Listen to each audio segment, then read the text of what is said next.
ending up with 74 points, and Alonso ending up with 81. Furthermore, both had podium finishes, Ocon's win coming at the phenomenal Hungarian Grand Prix and Alonso's P3, a true feat from the Spaniard in Qatar. And let's not forget that Esteban came within touching distance of yet another podium in Saudi Arabia, just pipped to the line by Valtteri Bottas. And both showed huge respect to one another as well, with great displays of teamwork, especially from Alonso in Hungary. But what truly set Fernando Alonso just above Esteban Ocon in my personal standings is the fact that I expected Alonso to flop. I blindly presumed that a man hugely past his prime would not be able to string a respectable string of points together, nor a man of Alonso's often feisty character, but he pulled through with one of the most consistent seasons in order to achieve Alpine 5th place in this Constructors' Championship. To conclude, both put in the work this year, but Fernando was slightly ahead in my books. Next to P7, and it's George Russell, who had a phenomenal year. To think that just 2 years ago, Williams was chained to the back of the field week in, week out, and that this year they were scrapping for points more often than not, almost single-handedly, down to the help of astonishing British driver George Russell.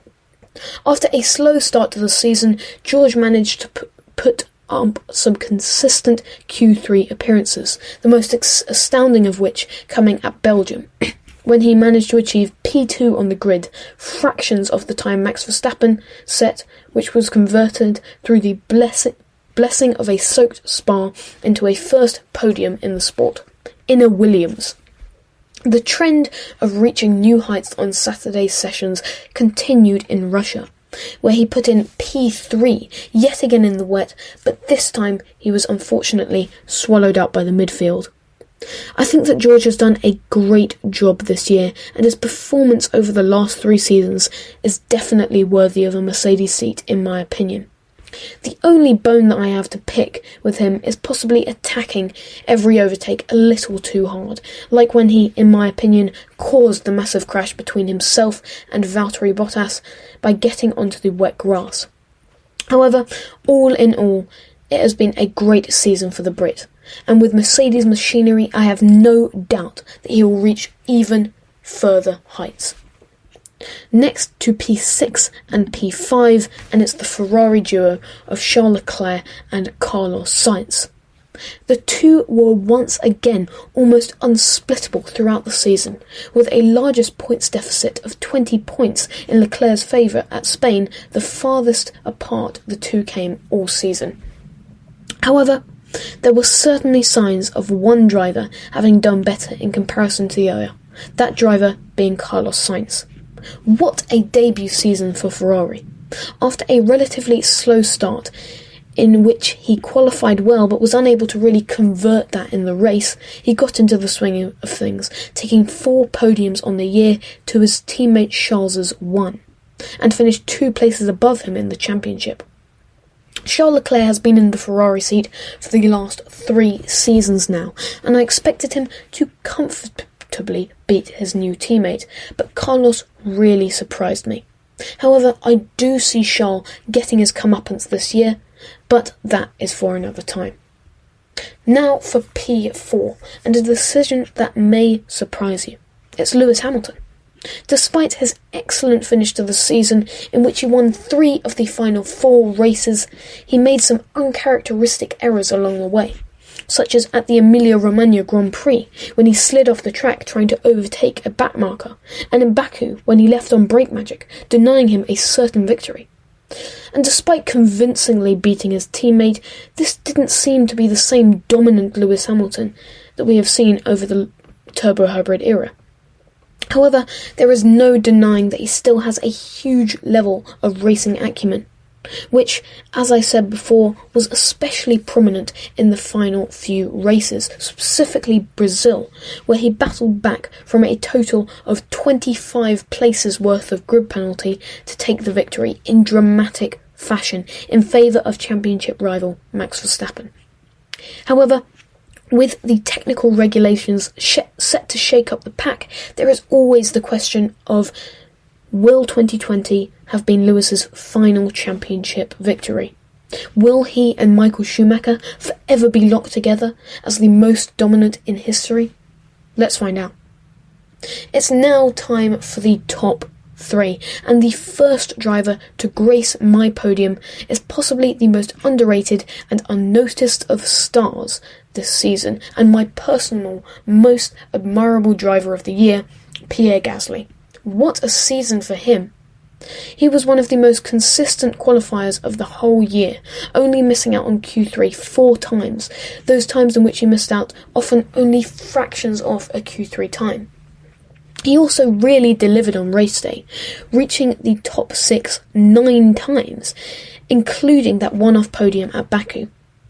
He may have single-handedly led AlphaTauri to a P5 finish had Yuki Tsunoda been at all consistent as the Frenchman. His 2021 performance truly deserves a standing ovation, and I'm really debating myself as to whether or not I should have put him in P2, but oh well. Now for second place, and it's Lando Norris. I think that by the end of the 2021 season, people forgot how quite astounding the youngster's start to the season was. 4 podiums in the first half of the season, alongside 5 more top 5 finishes. He finished in the top 10 in every race until he was crashed into by Valtteri Bottas at Hungary, and was 3rd in the championship by the halfway point. What a start! Lando was on fire and raced phenomenally throughout the whole season, but especially in the first 11 rounds.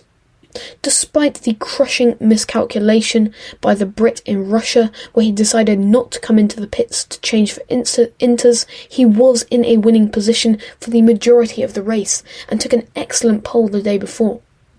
He was similarly strong in qualifying at the Emilia-Romagna Grand Prix, where he would have been on the front row had it not been for one of the most minute of track limit violations.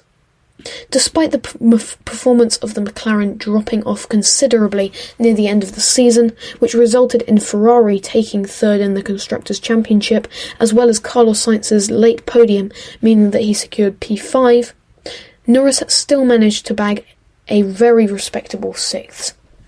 If McLaren can give Norris more consistency this season, and if Lando can bring a similarly blistering start, he may well be a championship contender. Finally, for my driver of the year, it's Max Verstappen. It was an unbelievably good year for Max, who, as well as leading the championship for 13 rounds in 2021, had more laps led, with 652, than all of the other drivers combined, who fell 7 laps short. He was also on the podium for 19 of the 22 rounds and took 10 victories to Hamilton's 8. But the stats do not tell us everything, as the most important aspect of Verstappen is, of course, his tenacity for every position and every point. His aggressiveness creating some of the finest racing all season.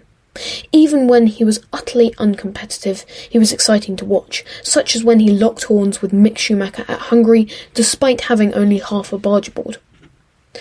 Despite receiving criticism that he sometimes took his aggression too far, such as when he arguably brake-tested Lewis Hamilton at the Saudi Arabian Grand Prix, or at the first chicane in Italy, when he took out both himself and Lewis Hamilton, but on the whole, he did an excellent job, and is definitely a worthy champion and deserving of praise, even if he arguably should not have taken the victory on that controversial night in Abu Dhabi. Thank you for listening to F1 every week. If you enjoyed, then please feel free to return on Sunday for yet another episode. Thank you very much for listening.